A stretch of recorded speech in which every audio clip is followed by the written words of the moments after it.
Start from My Lists and click the New List button to create a list. Then select Blank List option to start from scratch. Now type Expenses Tracker in the name field, choose a color and an icon and click the Create button. Then you will have created your new list.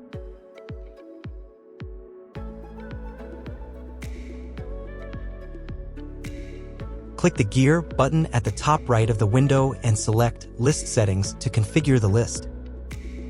Now click Advanced Settings under General Settings column. Scroll down and select Yes for the Folders option and then scroll down again to the bottom of the page to save the changes clicking the OK button.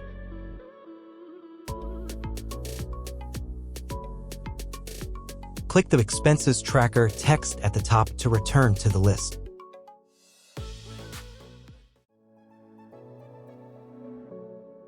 Click the New button and select Folder to create folders for each department. Type Sales and then click the Create button so a new folder will be created. Repeat these steps for each department.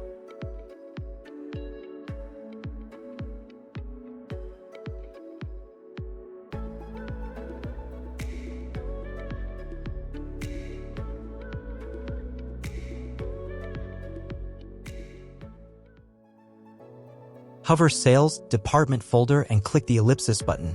Then select Manage Access to open the Permissions Management pop-up for the folder. Click the Grant Access button at the top of the pop-up to add new users to the folder.